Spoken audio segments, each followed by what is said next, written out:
Yeah. And we are back, ladies and gentlemen. Number one commentary channel on YouTube. Another morning MMA episode where we talk fight news, where we talk fight predictions, and where we have a good time just talking some fighting. I'm your host, Miller DC, of course, and I'm excited to talk some fighting with you guys. UFC 297 will be this Saturday. We've been waiting for this one. Now, it might not be the most entertaining as far as full card as pay-per-view, but when it comes to that main event, when it comes to the main event between Sean Strickland and Dricus Du Plessis, I think we are in for a good fight. I think this is going to be one of those fights where we say, okay, it was a barn burner, and the interesting thing about this fight is I could honestly see it ending in the first round. I could see it ending in the fifth round. I could see it going the full five. Speaking of the full five, I could see it happening. I wouldn't gamble that happening, that being it going the distance. But it is a good fight, man. UFC 297, and if you guys remember correctly, it was supposed to be Dricus and Adesanya. Adesanya was supposed to fight Dricus. Dricus gets injured, and what we get instead is Sean Strickland versus Adesanya. But we thought to ourselves, hey, it's no big deal, because at the end of the day, Adesanya is going to be Sean Strickland. It's an easy fight. We'll get Dricus and Adesanya afterwards. But instead, Strickland actually gets the job done. I forget if he was like a plus 300 or maybe a little bit north of that, which is pretty crazy. Nonetheless, he gets the job done. He gets the win. And now it's going to be Dricus, who doesn't get skipped over like Adesanya's coach says. And it's going to be Dricus versus Strickland. I already see that we have some voicemails, which is pretty cool. We got some voicemails that we'll play in a second. And if you guys want to call in and share your predictions between Sean Strickland and Dricus, 267-545-8096 is the phone number. So feel free to call ahead over there and give us your predictions. I see Chris Faith is the first one. What's up, everybody? What's up, Mother DC? I'm just going to leave a couple of voice messages. Yes, please do. 267-545-8096. And Hollywood Hito in the chat as well too. What's up, Hito? Welcome to the stream. Shall we start with the voicemails, or shall we talk a little bit of recap between Johnny Walker and Ankalaev? I say we do that first before we head into the main event of this Saturday, which I'm really excited for. There's some fights on the horizon that are quite interesting as well too, like Mike, I always mess up his last name, the Canadian Mike Malott versus Mike Malott will be fighting as well this weekend, and he'll be fighting Neil Magny, which is a step up in competition for him, but he's been on a tear. Chris Curtis is on the same card as well too. I think a sleeper on the card is Arnold Allen versus Movsar Evloev. Mozart had a good fight against Diego Lopez. He got that win. If you guys remember, he's an undefeated fighter.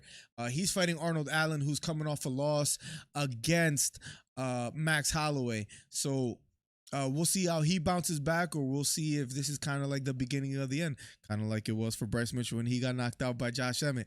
There's plenty to say, plenty to talk about. 267-545-8096. No more handouts to Francis in boxing paydays. In WAG we trust, says Triple Nine. What's up, Triple? I'm assuming you got the day off, Triple, because it's Martin Luther King Day, right? And to that I say, man, I hope you enjoy the day off, and I hope you learned something today. And who do you have winning between Sean Strickland and Dricus? Feel free to leave a voicemail. We haven't had one in a while from you, 999. 267-545-8096. Let's get right to it. Ladies and gentlemen. Let's talk about Johnny Walker versus Ankalaev before we talk about the main event and before we get to the first voicemail. Johnny Walker, Ankalaev, tough to watch.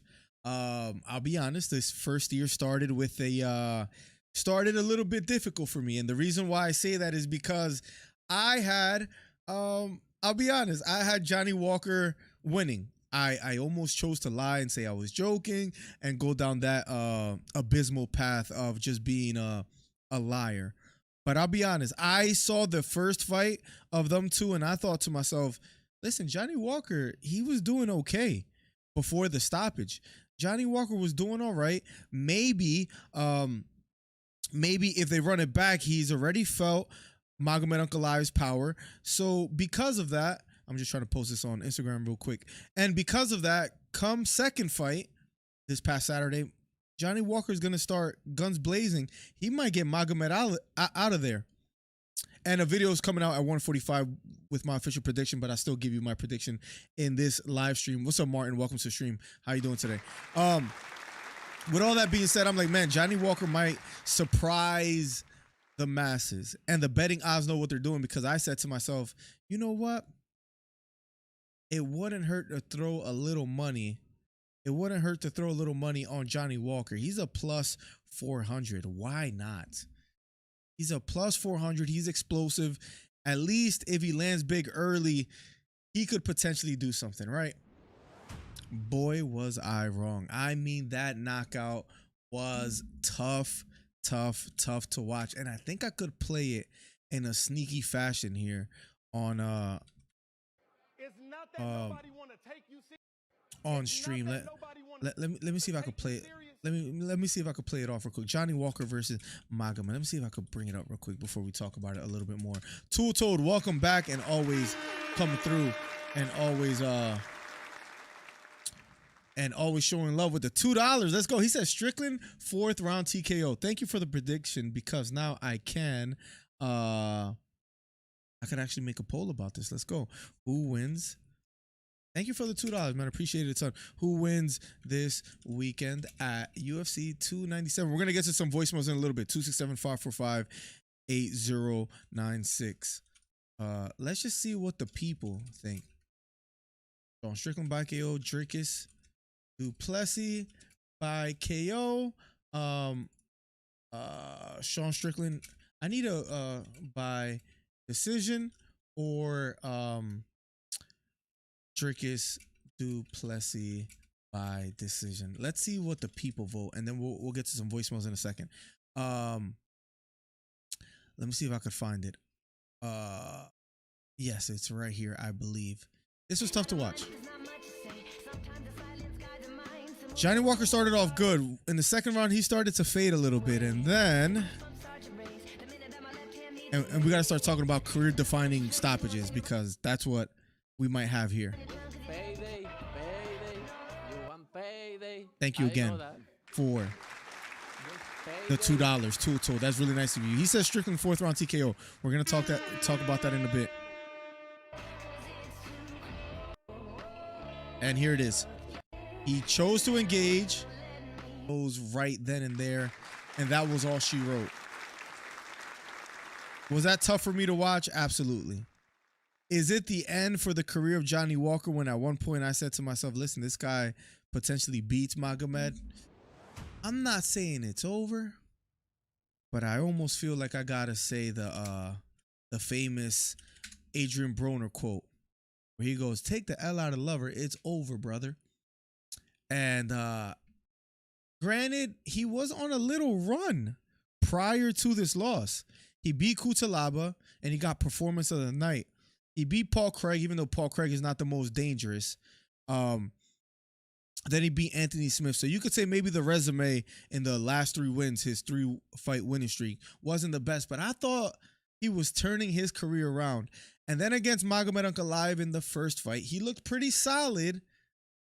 And then the no contest, illegal punch, but he looked okay. He had some success striking with Magomed. I thought to myself, you know what? He's going to be quite all right.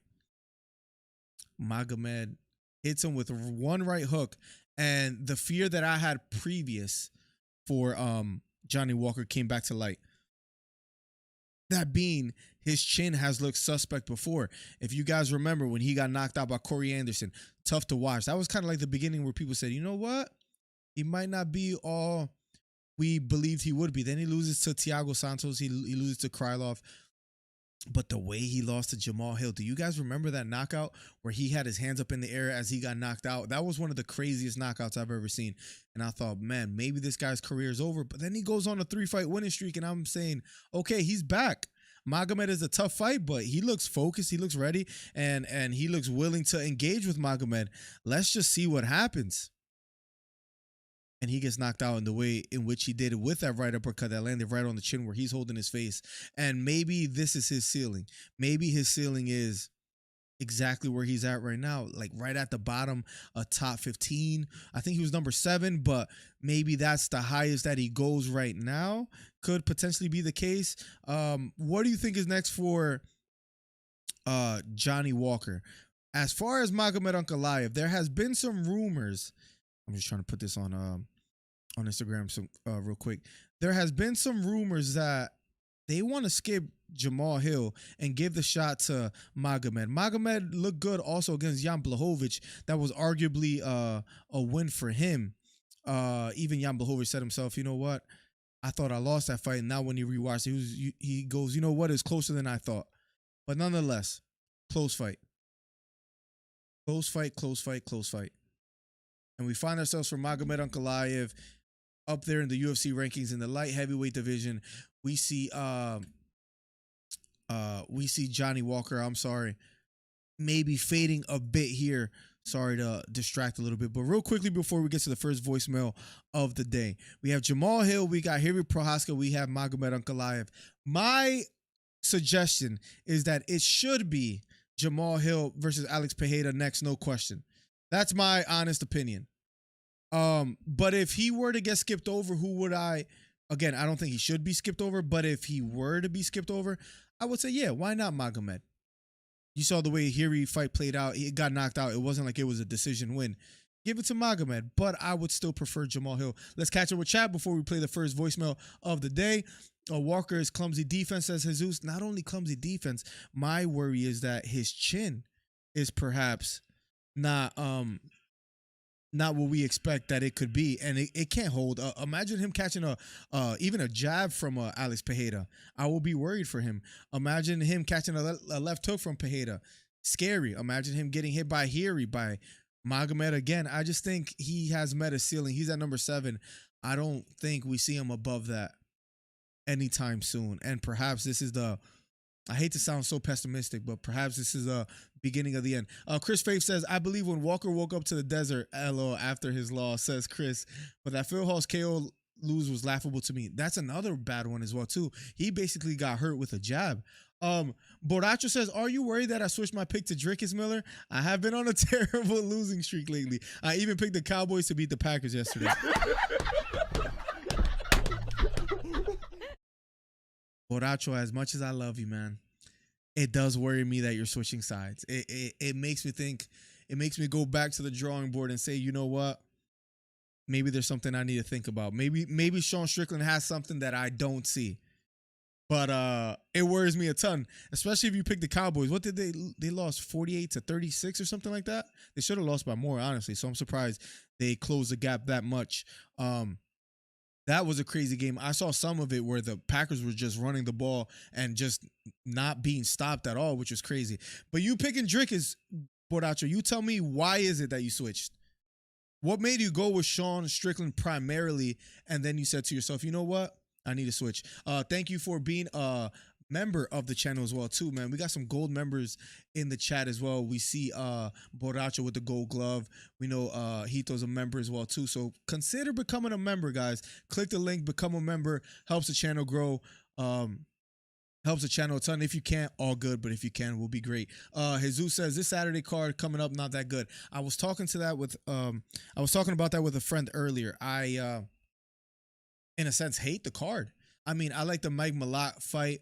I like the Movsar Evloev versus Arnold Allen fight. Charles Jourdain is on the card as well, too, and he's always an entertaining fight or fighter to watch. And the interesting thing about that is that a lot of times when we don't expect the card to be really good because the names on there are not that memorable, then it ends up becoming a good fight or a good card. So we'll see. Chris says, I don't care if he gets a title shot over Hill, a.k.a. Magomed Ankalaev. I wouldn't mind that too much, but It's tough. By the way, thank you for the $2 again, Tool. Tool says Alex Pejeda said he wants Hill, then Ankalaev, which I hope they give him what he wants. I don't see a world where they skip over Jamal Hill. What worries me a little bit is that they're saying that's not going to be for UFC 300. And it goes back to my original point that I've been saying for the last couple of weeks. The UFC is struggling with making some big fights. There's nobody left in the UFC, it seems like, that they could put on UFC 300 that we say to ourselves, okay, the card is saved. Or as monumental as it's supposed to be, they're struggling. Bruno was working halls with a few power shots before he landed that KO shot. Yes, he was hurting him with jabs and everything. 999 says Shama. Bro, he's one of my favorite fighters. Let's play the first voicemail of the day, ladies and gentlemen. Hit the thumbs up, hit the subscribe button, #1 commentary channel on YouTube. But let's play the first voicemail. Here we go. What's up, Miller DC? What's up, everybody? This is the real life people's champ, Chris Bates talking. Chris has adopted the name People's Champ. I think that was given by Andrew Wheat in the chat, and maybe that's Chris' name from now on. Maybe you need to change your YouTube name to the People's Champ. Here we go. Let me just say this before I continue with UFC 297, the first pay-per-view of the new year. Forgive me if I didn't say Happy New Year to everybody. Let me Happy New Year's to you too, Chris. just say congratulations to Jim Miller, extending the record of 26 most consecutive wins in the UFC, unlike John Jones, who people should start calling him the GOAT because he only has 21 consecutive wins in the UFC. If he was never out to the period of those 3 years, probably he would have extended the record. And even though I'm talking about Jim Miller, never actually won a UFC title, but guess what? He has been busting his ass since 2008, day and night. Back-to-back wins, back-to-back losses. People say that he has to be on UFC 300. This might be a fun fact that you guys could check back on. I believe he was on UFC 100. He was on UFC 200. So you almost have to put him on UFC 300. Maybe somebody could fact check that. But he's still in the UFC. Also, Johnny Walker and Phil Halls should be fired from the UFC. Those guys totally suck.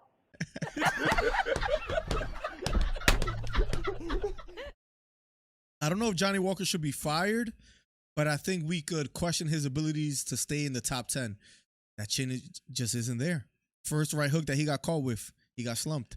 And you saw how he lost against Jamal Hill, Corey Anderson. He just had some bad losses. That Johnny Walker, if you lose in the UFC, let's say 10 times, out of those 10, 3 of them can't be as ugly as the 3 losses that Johnny Walker has. I mean, Johnny Walker losses are ugly. It's him like just looking like he just doesn't have a chin, fumbling all over the cage. It's just a bad look when Johnny Walker loses. And that you could tell the chin is compromised. Johnny Walker will never become a true UFC champion. And also, prediction for UFC 297. Oh, here we go. Here we go. The moment the people have been waiting for, Chris Faith. He's going to give us his prediction for UFC 297. Event. Honestly, it doesn't matter who wins. Either Raquel Pennington or Myra Bruno Silva. One of them is going to walk out as the champion. And even though some people are not going to like that, but guess what? Whether you like it or not, changes are coming. And Strickland versus Duplessis. I hope Strickland wins, bro. If Duplessis wins, I'll be like, oh, hell no. I'm not a big total Sean Strickland fan, but I respect the guy, and I hope he beats the crap out of him and retains the title. If not, then all hope is lost.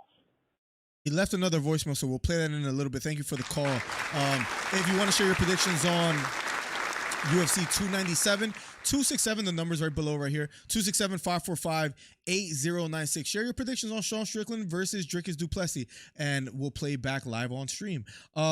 I don't care what's on the UFC 300 card, says 999. I just wanted Weili versus Grasso, and Dana failed me. I'm now a fan of one championship, says 999. They're doing some great things over there as well, too, 999. And their cars are usually on Fridays. I need to cover more of what they got going on over there. So be on the lookout for that. But that might be a thing. Tool Told says, Alex probably beats Hill. But I don't know if I feel strong. I think stylistically that might be a little tough, as ironic as it sounds. I have a defense for that argument too. We'll get there. But Ankalaev is a tough fight for anyone, absolutely. Everyone says they'll strike with Alex until they get in with him. Then they wrestle, and Ankalaev can wrestle. Ankalaev, I was talking to a friend about this earlier as well too. They were saying that Ankalaev would just take Alex Pereira down and win. I was saying that Pereira's tough to take down, but you got to be honest. Ankalaev has better wrestling than anyone that Pereira has faced. That does worry me a little bit. I'm trying not to do too much MMA math, but that is and not only that, out of the southpaw stance, Magomed is solid, and he has good hand speed. I feel like people don't mention that enough. His striking prowess and his ability to kind of measure distance and not really leave himself too vulnerable. I'm quite impressed with Magomed Ankalaev. Now, Pereira, imagine he starts flicking that outside leg kick to the leg, just the same way that Jan Blachowicz did to Magomed and kind of made him desperate for the takedown. We don't know if he does the same, speaking of Alex Pereira. And if he does do the same, then it could get quite interesting, right? We have one more we have two more voicemails, Hito and one more. UFC is done, says Joe. Joe, I would love to hear who you have winning between Strickland and Du Plessis. 267-545-8096. Let's get to the next voicemail. Oh, another thing. I heard news, and this goes to Jones. Well, actually, both Jones and Dana White. So I overheard over the weekend that there's an ongoing feud between those two, that Jones wants more money. I want to know, why does he want more? Here's the thing. That doesn't make any sense. Why does he want more money? Well, honestly, late last year, he signed an 8-fight deal contract. That's his fault because the fact that he was supposed to compete, and not just that, even if he retires, he's going to come back for like, oh, I need more money. Trust me. There's no point of a guy like John Jones who should retire if he were to fight Stipe Miocic. I guarantee that fight's not going to happen. But he said, oh, I don't know, man. People are saying that's the very next fight in the heavyweight division. I hate that fight personally, but that might be what we get with John Jones next, is a Stipe fight. I think it's a stupid fight, but that's the legacy fight that the UFC wants, that John Jones wants, that Stipe deserves. I mean, the list goes on of the dumb reasons why we get that fight next. You don't want to fight Tom Aspinall. Oh, speaking of Tom Aspinall, I want to know who the hell started that stupid rumor of him, meaning Tom Aspinall, saying he's going to fight Brock Lesnar at UFC 300. That's not true. Who came up with that stupid ass rumor? I guarantee some of you guys heard of from that idiot Chael Sonnen, who never became a UFC champion, that even became a Bellator champion. Damn. Don't believe it. Straight bullets being fired at Chael Sonnen. Yo, shout out to Caesar, man. Chris with the gloves off today. Here we go. Guy, Chael Sonnen is nobody. Also, congratulations to the boxer R2 Better Beavis. I think I pronounced his last name right. I want to see him versus Dimitri Bivol, the biggest light heavyweight boxing fight of the century, this summer, probably in Saudi Arabia. Yep, it's going to take place, most likely Saudi Arabia. It should be taking place in Russia, but it's going to be in Saudi Arabia. Probably this summer.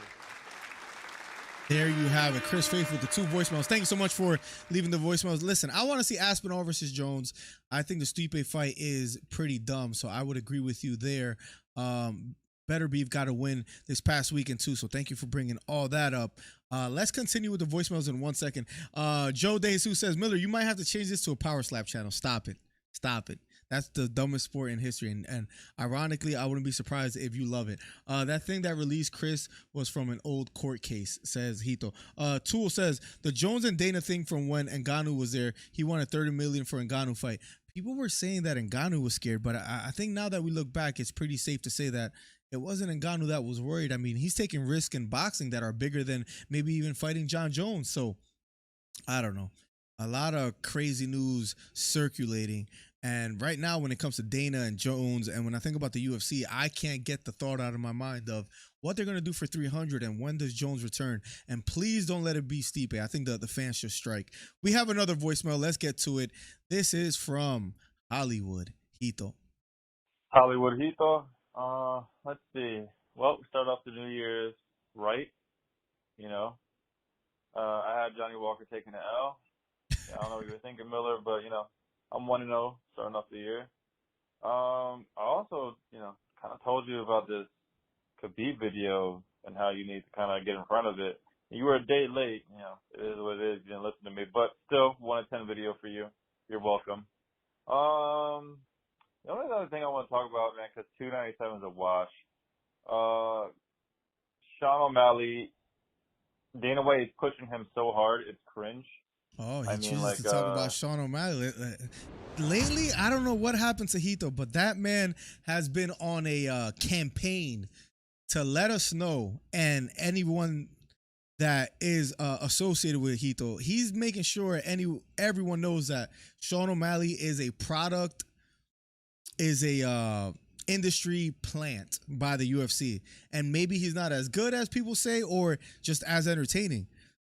I don't think there's anyone that, I'm not saying Hollywood dislikes him, but this man really is on a campaign to let us know that, listen, Sean is not as entertaining. He doesn't sell tickets. Like, he wants us to let us know that message. Let's see why. Give performance of the year. Really? Like, at all the fights last year, Sean O'Malley gets performance of the year. That's cringe. To play devil's advocate a little bit and to argue, it was an impressive knockout against Aljamain Sterling, who Sean O'Malley was the underdog against. Now, is it the most impressive? I would say, listen, I agree with you. You got a point. Out of all the fights, all the performances, that's what you give as far as the best of the year. I mean, it's up there, maybe top 5. I don't know about number 1. And I know what's going on. What's going on is, if anybody knows, is Hollywood Hito. Let's see what he has to say. O'Malley is in Dana White's friend group. Here's the inside source. Hollywood Hito, bringing us some news. White loves the Nug Boys. Dana White loves Steve Will Do It. The Bradley Martins, the Hallerheads, the Happy Dads, all that universe. Dana White is part of that friend group. Dana White sees the massive audience they have. What Dana White is not seeing is those teenagers ain't paying for pay-per-views. They're streaming this stuff illegally. So you pushing Sean O'Malley trying to get those fans, it's cringe. It's not Sean O'Malley's fault. I mean, he's not charismatic. He's not helping either. It's kind of like he really didn't sell a fight. And it's kind of like, Dana's just pushing it too hard, too unorganic. It's see-through. Question for the chat and for Hollywood as well, too. You could double down on the voicemail on this one as well, too. Are they doing the right thing in pushing Sean O'Malley? Yes, maybe he's not the ticket seller that they want him to be yet, but is that the best option they got into pushing a fighter and making him a global success? Is there anybody else out there besides Sean O'Malley that has that potential? Because you could argue that's all they got. I mean, what other name? They can't, double down and invest on Colby Covington to be the face of the UFC after him losing to Leon. Sean Strickland might not. I guess we'll see how he does against Dricus. Adesanya is kind of 1 foot in, 1 foot out the door as far as with age and the amount of fights. John Jones is kind of out of there too. Maybe they have to push Sean O'Malley because that's all they got. Is my question to you. You guys let me know. I don't like it. What else we got? Then we got then my conspiracy theory. This is not conspiracy theory. This is how Dana White should run the UFC. Convince Khabib to come back, right? He comes back, fights Leon for a UFC 300. That's done. Conor McGregor fights in June, gets his world match with Chandler. He beats Chandler. Bam, that's done. Christmas time, we get the rematch. It goes nuts. Saves the UFC. Biggest year, 2024 to rematch. That's it. That's all I got for you. Hollywood Hito, out. I like the outro. That was look at Hito becoming a worldwide name with his intro is Hollywood Hito here and then Hollywood Hito out at the end. Okay, I like it. Some entertainment value from Hollywood. I'm almost disappointed at myself for entertaining this, but it is fun. Let's just hypothetically think for a little bit. If you're Dana White, right? Let's hypothetically say you're Dana White and you're trying to sell it to Khabib. Maybe you can let me know in chat how to do it. This is how I would approach it. I would say Khabib. No, you promised your mom that you weren't gonna fight anymore, and your dad passed away. But listen, you're 29-0, and just hear me out because I know you already want to say no. But you're 29-0. One more win for 30-0. You could make history. You could become a champion in the second division because we'll give you the Leon fight. And to be quite honest, we desperately need you to come back. There's nothing else that saves the card. We're just asking you to come back for one more fight. The Leon fight isn't the most dangerous. Yes, he knocked out Usman, but against Colby Covington, against a wrestler, he didn't really go for the kill. It's not one of those fights that you're gonna come out extremely damaged as far as taking a lot of punishment. Leon is calculated, but he's not one to like just punish you. So I think this is a good fight for you to go up. Your wrestling is second to none, and just becoming 30-0. I don't even know if I'm doing a good job selling this, but come back, fight Leon, UFC 300. You'll be the main event. We know you don't need the money, but we need your help. We know you're a family man, and we know you're a man of values, and we're just asking you to help the company out that helped you. I don't know if I should kind of blackmail them in that sense, or but I would try to sneak something like that in there. Like, please talk to your mom and see what you can do, and see if she'll make an exception, because we desperately need you. We're not asking for the Conor thing or anything or anybody that you fought before, but that's the way I would sell it.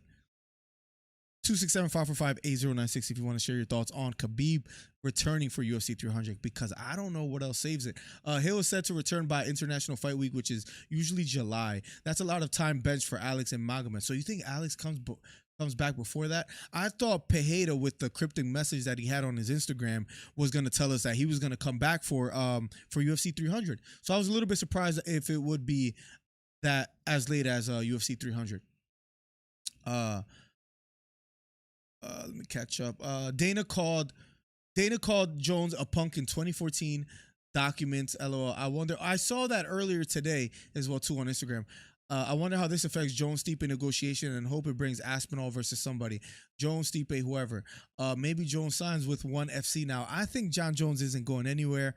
I think Dana still wants to spoil Jones and give him the Stipe fight. Me personally is what I believe is going to happen. If you want me to do live call-ins, I'll open the phone lines in 1 second. So let me get through chat here and I'll open the phone lines if you want to talk to me directly. Joe De Jesus, if you want to learn a little bit more about the sport. Tarzan says he's not being skipped. He will get a title shot whenever he returns. Maybe Jones gets $30 million in ONE FC to fight Anatoly Malikin. He's good. Look him up, says Tool Toad. I mean, ONE FC, they give crazy bonuses as well, too. So you never know what happens. But he's on an 8-fight contract. So even if he were to leave, I don't know how much time he would have to take off. I think he finishes his career in the UFC personally. Hamza has that potential. No, he doesn't. That's one thing. I used to believe that. Hamza does not. Listen, maybe this is another video we need to make. The hype behind Hamza is completely over. It's done. Hamza is not the man that we thought he was. Hamza was a special fighter. Hamza is an entertaining and a big name in the UFC. Hamza is arguably, when he entered the UFC, one of the most incredible runs early in his career when he first entered. Remember when he fought Gerald Meerschaert, when he knocked him out? I think it was a straight right hand down the middle. Nonetheless, he knocked him down. Then he fought Li Jingliang, picked him up in the air, talking to Dana while he's carrying Li Jingliang around the octagon. Incredible. And then Gilbert Burns. That happened in September 2020, then October 2021, and then Gilbert Burns in 2022. But in 2020, he fought 3 times. July, so 10 days apart, and then September. He was on a tear. Then he fights Gilbert Burns, and that was the first time he looked human. But, I said, listen, Gilbert Burns is good.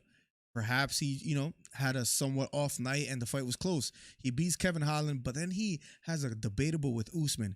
And him being at 185, I truly do believe he's not the same special fighter that he was at 170. And because he struggles to make 170, I don't think he's going to be dominant anymore. I don't think he's that guy. I think the hype behind him is kind of done.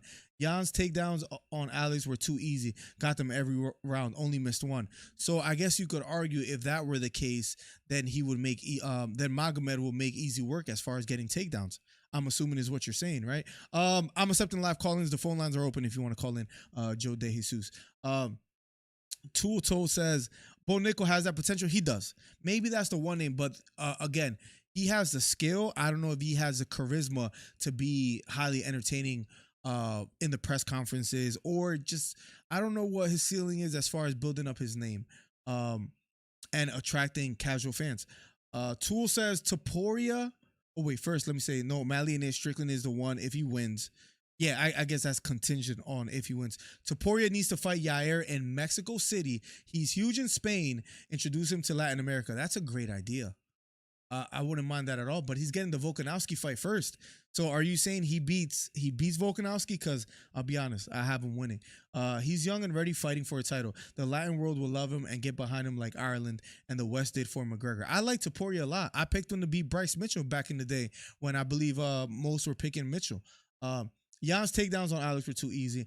Del Gibson, welcome to the stream, man. How you doing today? And don't forget Patty the Bat. Stop. Patty the Batty, bro.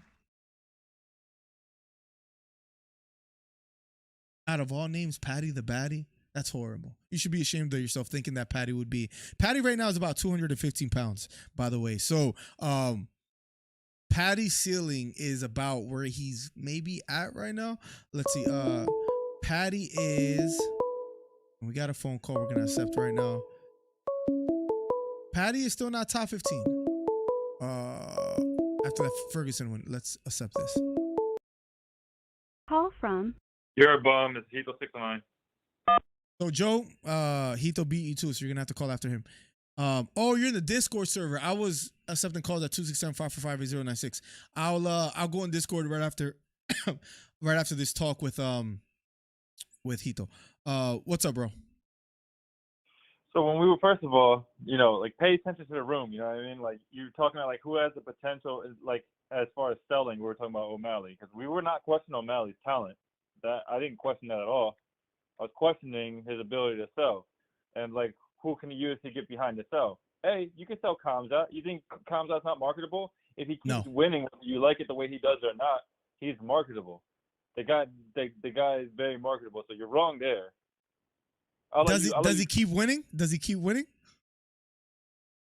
I think so, but that's a matter of opinion. Does Sean O'Malley keep winning? This is a matter of opinion there. I think it's a valid opinion. He struggled with the Usman at 185 that just lost 2 in a row. Struggle or not, he won. So a very close fight. Game of what if, but he hasn't lost. I don't know what to tell you. Okay. Patty, did he beat Jared Gordon? Yes. Do we know that he got gifted a decision? Absolutely. We could still talk in reality and talk about his ceiling moving forward. Now, when we talk about Patty going up in the higher rankings, we know he's not that good. I think we could say the same thing about Khamzat.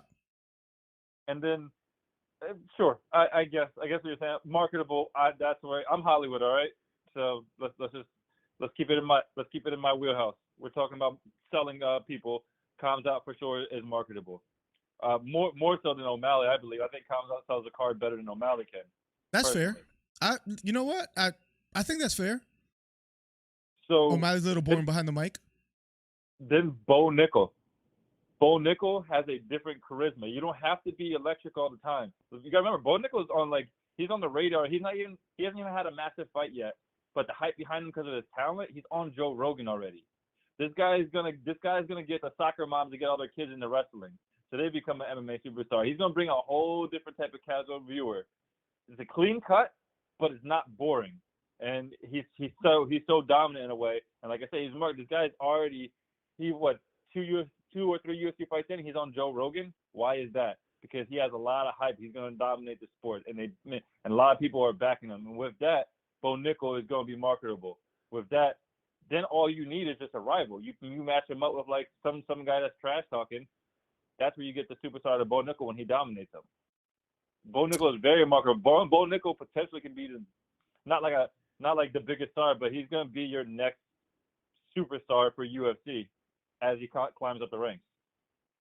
You're making a compelling argument for Bo Nickel. I agree with you. Remember, before you were even on the Bo Nickel train, I'm the one that said, hey, Hito, look over here. There's a guy named Bo Nickel that's coming out of Penn State. I remember putting you on to Bo Nickel, so I'm glad you're aboard. Wild. That is wild you are lying like that. Miller, you need to work on that stuff. You can't be lying. I'm glad you're aboard. Who's been saying this all along? Let's be honest. I've been saying Bo Nickel's the next guy. I don't know if he has that global star appeal where you're making that argument, and I understand that. He needs to just keep winning, but I do think his chances are. I'll tell you this: his chances are way better. The sky is brighter. The horizon for Bo Nickel than Hamza Shemaev. Can we agree on that? 100%. I truly think because Bo Nickel's American. So Bo Nickel's like the American Khabib almost. You know what I mean? Like he's got that type of hype behind him. And when you get an American, and you know a lot of the fan base is American for UFC. You have big other, Brazil and stuff like that, but like for the most part, you're gonna get like a big American fan base, and you got this guy that's like the American Khabib. Oh yeah, he's the next big thing coming up. I'm telling you right now. So he doesn't need the charisma. Sometimes you can just be so dominant, and you can get on the radars of your Joe Rogans. Once you get in that Rogan sphere, that's a whole different type of category of fans are backing you now. You know what I mean? So and then all you have to do is just find like an asshole to pair him up with. Let that guy trash talk, and then he'll dominate. He'll sell fights that way. It's easy work. He's in a good division to shine because Shemaev, if they ever make that fight, is in that division. He's ranked number 9. Everybody in that division. There's nobody stop. Throughout time, nobody stopping Bo Nickel. I'll argue against it. I'm glad you're aboard. Imagine him versus. I mean, all right. Let's think about what's the toughest fight for him. I know you have him beating everyone, but let me just give you a couple names and at least tell me what do you think is the toughest fight where you say, you know what, this guy may have a chance. You still have Bo Nickel winning, but nonetheless, we have Adesanya up there. I think he trashes Adesanya. Hold on, but this is not a question for me. But anyways, there's Adesanya, there's Duplessis, there's Whitaker, there's Jared Cannonier, there's Vettori, there's Sean Strickland. Out of those names aforementioned, who do you think is the toughest fight for Bo Nickel? Probably Whitaker. Maybe. Nah, I don't. Whitaker got manhandled by Dricus in the wrestling department, so I don't know, man. I got nothing for you there, buddy.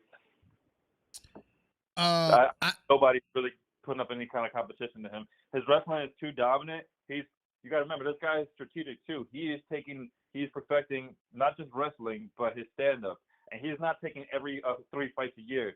He is grinding on his training so that when he fights, he's fighting for the belt. He's not fighting for paychecks.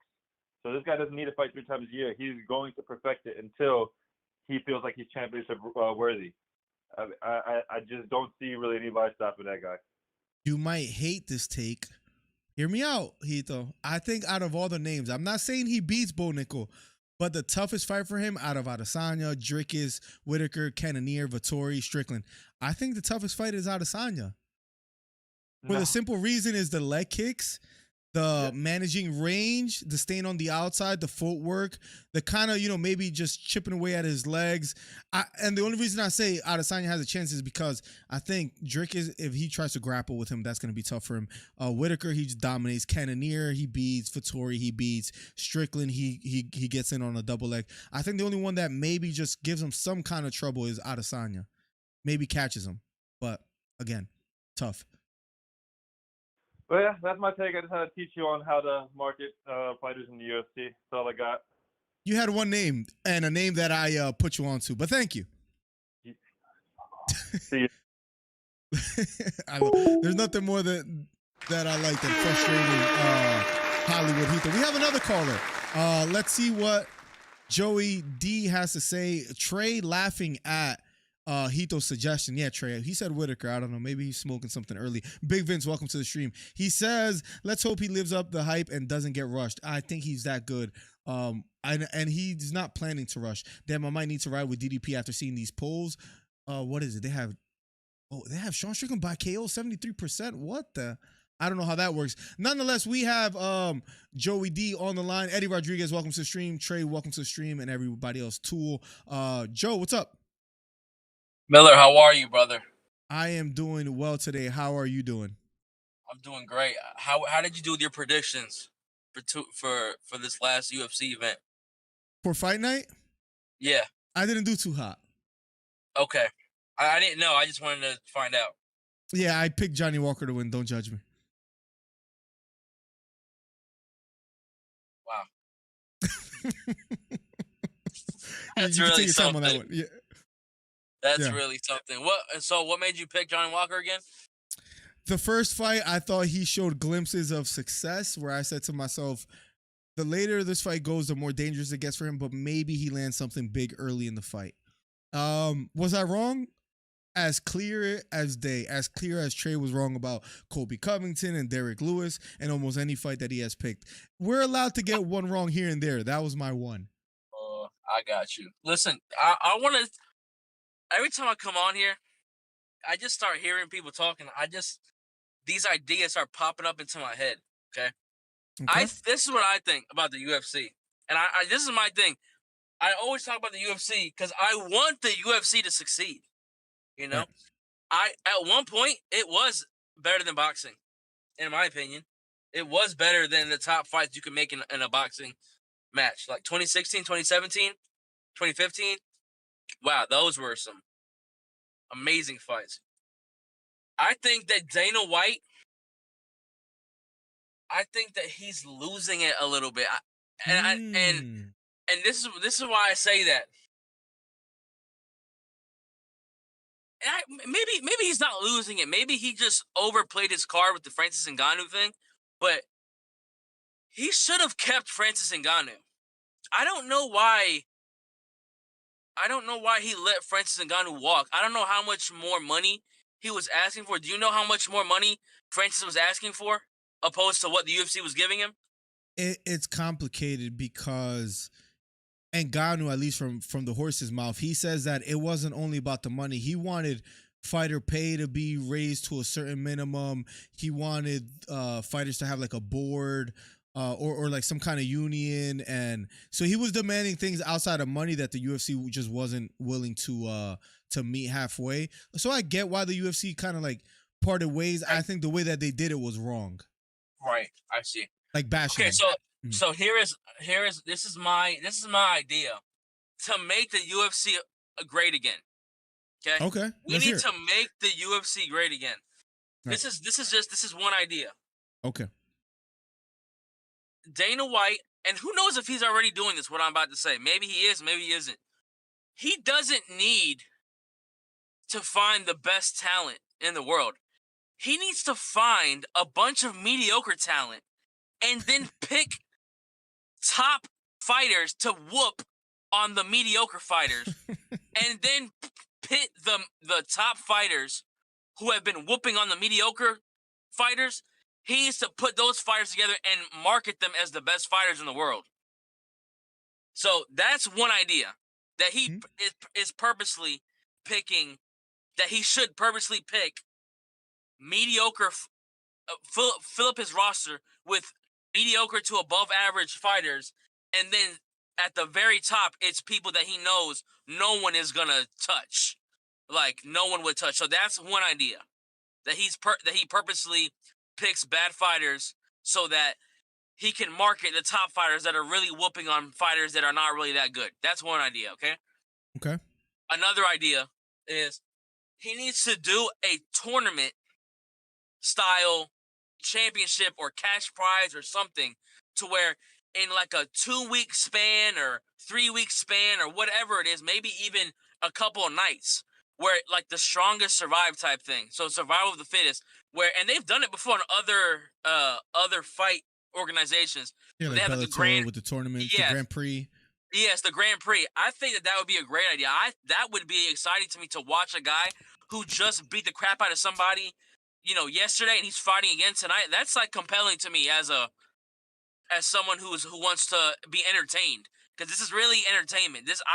Obviously we want to see good fights and everything, but we ultimately want to be entertained. I'm not going to waste my time to watch a snooze fest. You know what I'm saying? I'm not going to waste my time and buy a fight that's going to be a point fighting 5-round decision championship.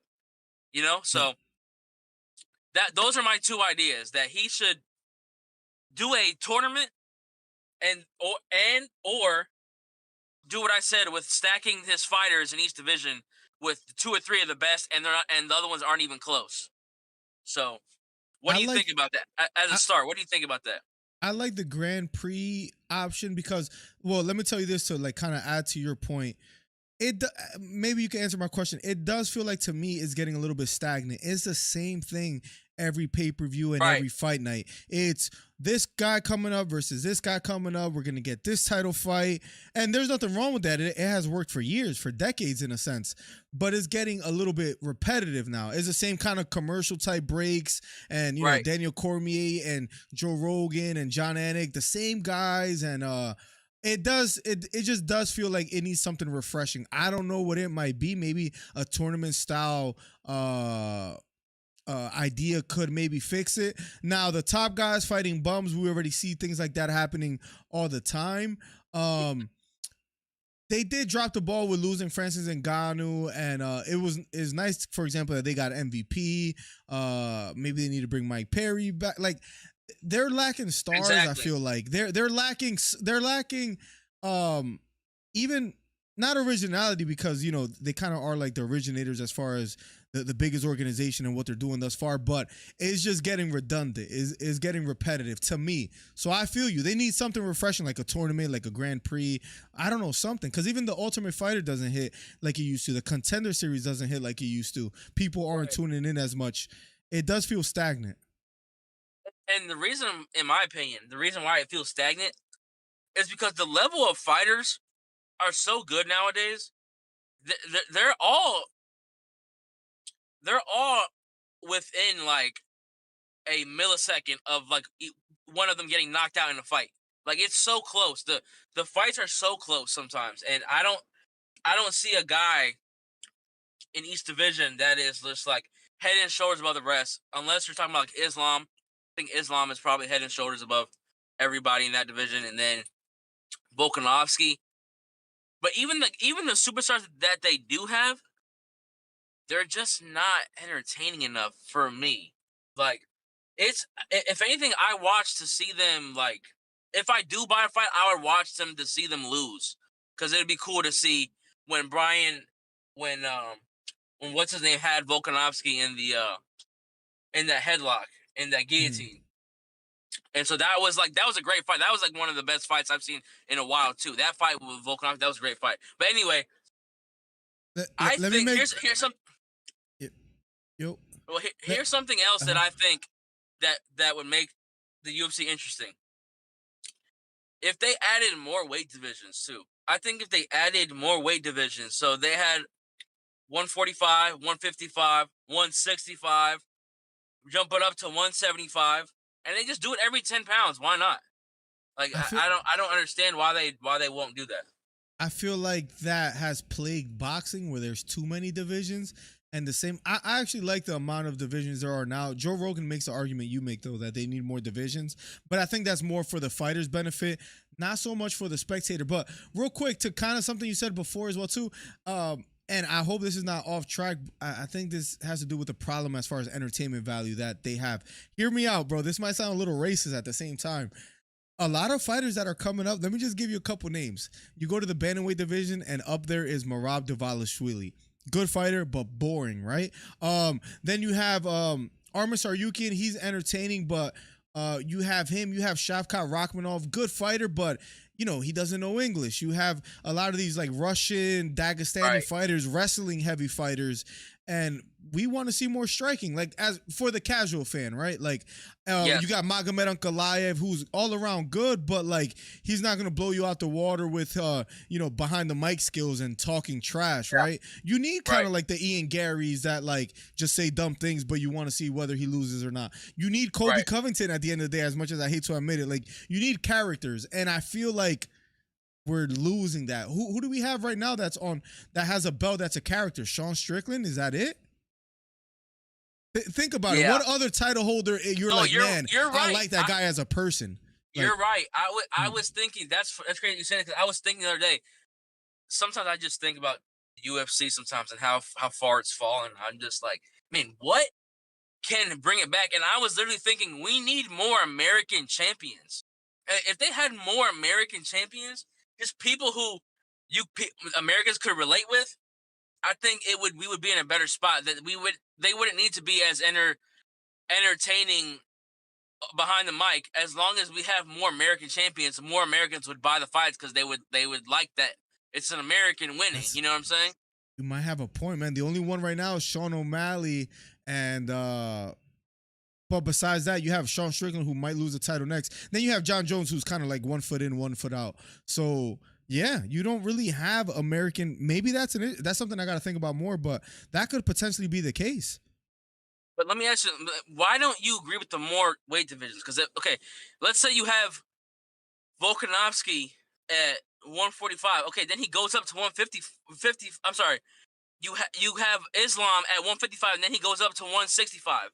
Then there's a belt there. Then there's a belt at, every 10 pounds. Like, why wouldn't that be more? And then you have more opportunity for a guy to be double champ. Now we have multiple champs. Well, you know what I'm saying? Islam cut so much weight that 170 wouldn't be an issue. And I don't mean to be nitpicky, but I just because Islam's not the only example. I just think you create more divisions. There's going to be more ducking. There's going to be more of the best not fighting the best because they could just move up and down divisions. I kind of don't, to be honest. I don't like if they were to add another division. It's just more names, more random names, and more ducking and less matchups being made. It does suck for fighters from going, your option is from 155 to 170, and that's a 15-pound jump. That's pretty crazy. Right. But as far as entertainment value, I'm not with it. I think I like the way it is now. Somebody said build the wall around Dagestan. But and I see a comment on here talking about casual fans. Yeah. 90% of all fans in any league are casual fans. Right. No, they're not. Most people aren't hardcore fans of like NFL or whatever. Most people are just like, oh, I live in St. Louis. I'm a St. Louis, Cardinals fan. Like, oh yeah, that's my team.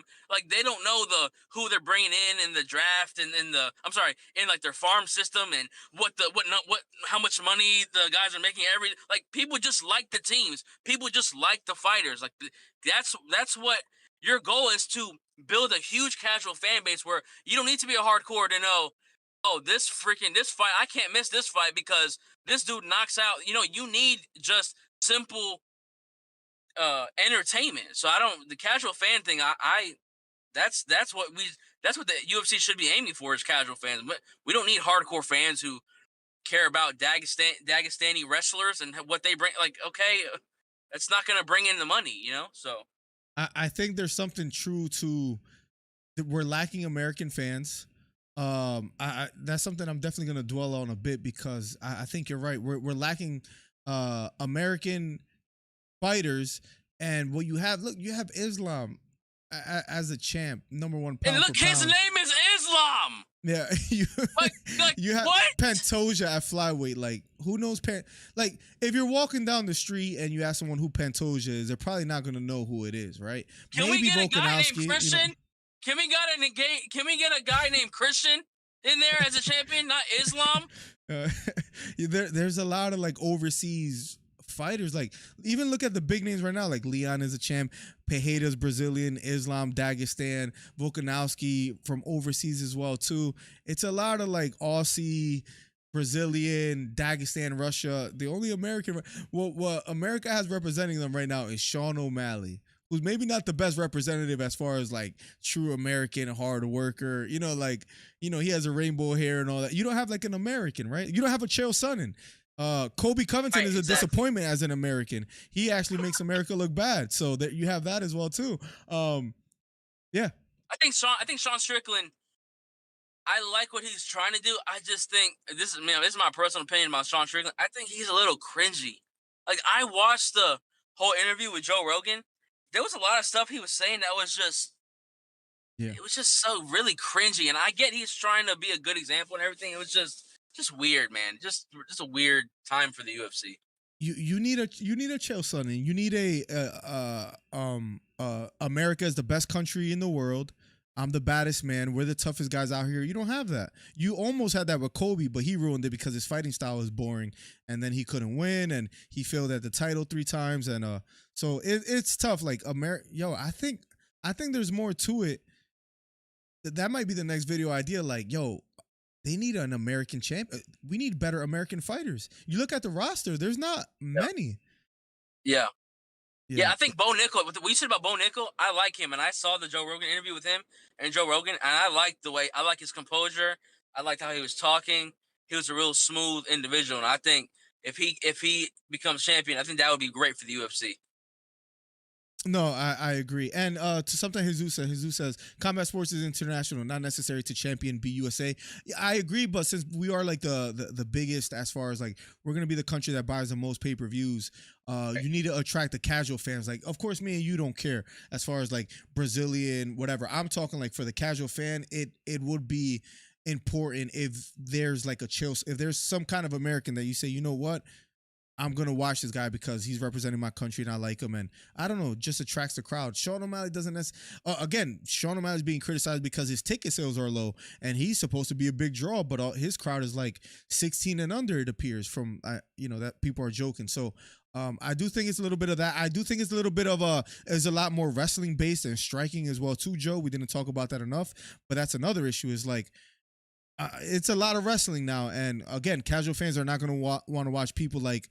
Remember Usman like stomping on people's feet, fighting. Right. Usman was a boring champion, great champion, but a boring one.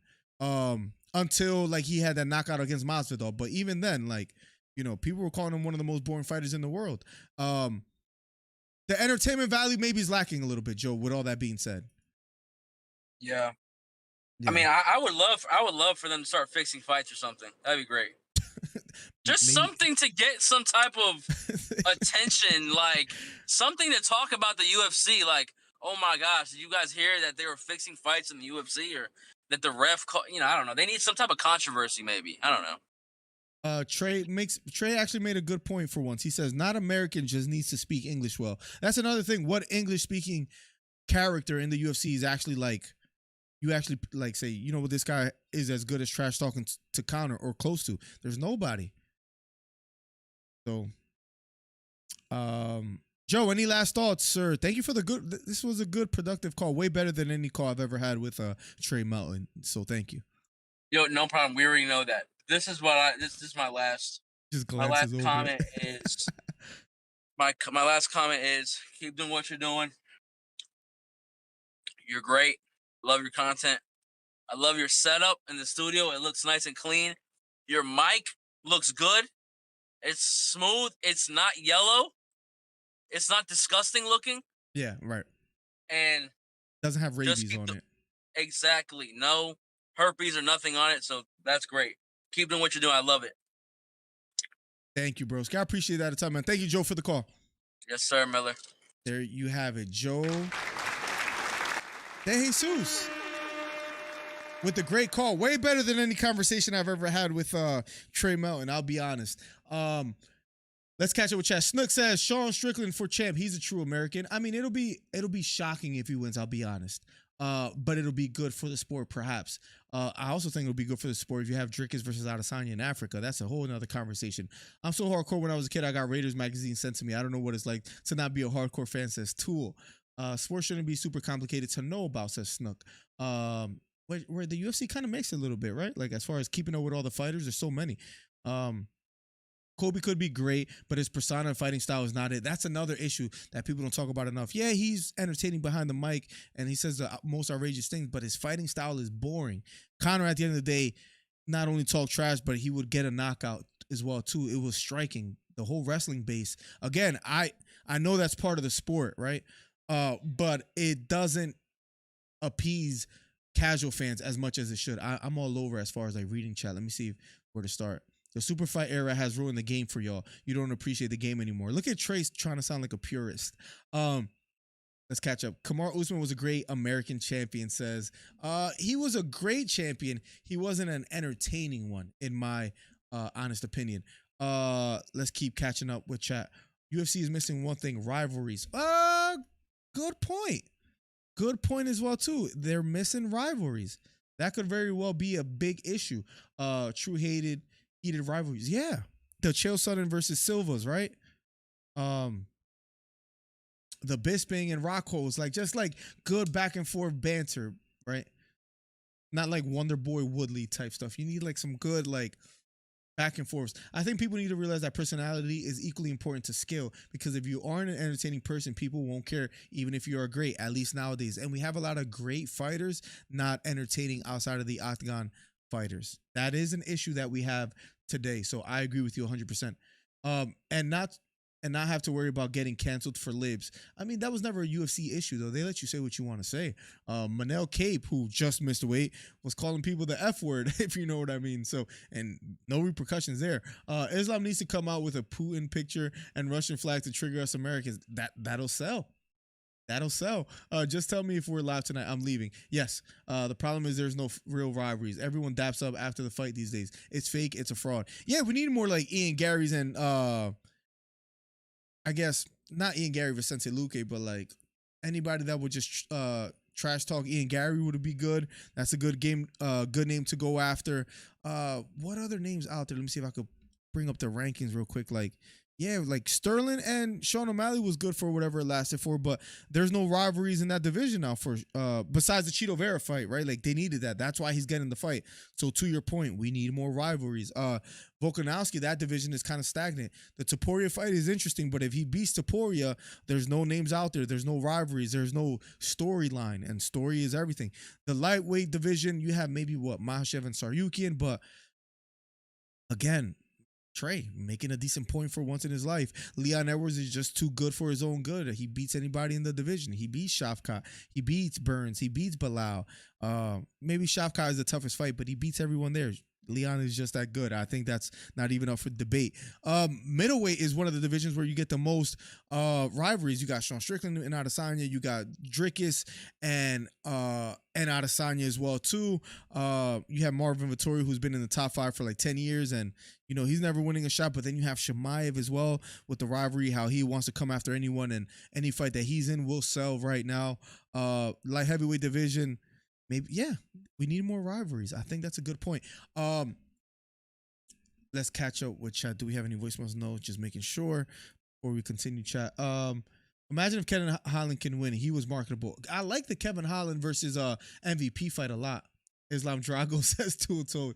I don't think people need to worry about being canceled. Dana White handles controversies perfectly. I agree.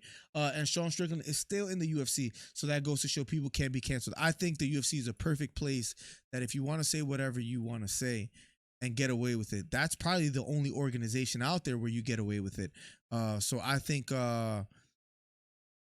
Trey talking about libs was just wrong about that, as he usually is. But we do have a live stream at 7 p.m. Eastern today with Trey Melton, so be on the lookout for that. The newest video I just spammed in chat, give me 1 second, is in the chat as well too. The Khabib video did good views wise, so let's keep it going. New video in the chat, in the link. Make sure you guys hit the thumbs up over there. Leave a comment. It helps out the channel immensely. Even leave me just an emoji sign with the, with the salute. Goes to show that you went over there and supported. We'll be back at 7 p.m. Thank you for all the callers. Thank you, Hollywood. Thank you, Chris. Thank you, Joe. Everybody that called today, we appreciate you a ton. We'll be back at 7 p.m. with none other than Trey Melton. Kevin Holland versus Ian Gary is a great story. I wouldn't mind that at all. See, that's a good one. Ian Gary is needed. As much as you hate him or love him, he's needed in the UFC. We need names like Ian Gary. We need names like Colby, as much as you hate to say it, even though I think his stock has gone down significantly. You need names like do they have any? You need names like Paddy Pimblett. Like, I know I hate on him a lot, but you need names like Paddy Pimblett, like Bryce Mitchell, Ian Gary. What are other names that are in the UFC real quick before we get out of here that I can think of? That are personalities. Is that it? There again, they might be struggling with a rivalry issue and a big name issue. Yo, man, just came across your channel. You're excited to binge watch. See you, bro. Yeah, just posted a video. We'll be back at 7 p.m. We do live streams every big fight. We have UFC 297, and we actually started, just to quickly tell you, Snook, since you found the channel, we have a great community. We have a Discord if you want to join the discussion over there. But we started doing live commentaries, and we actually commentate the fight. We don't sound boring, and we give you a good play-by-play. Then we started doing videos. Then we started doing like podcasts. So we're headed the right direction. So welcome to the family. Number one commentary channel on YouTube. We'll be back at 7 p.m. with Trey Melton. That's where we have a show with a co-host, and we have a back and forth where we debate fights and upcoming events. So welcome to the stream. Everybody else that's in the channel, thank you so much. Every Monday morning podcast.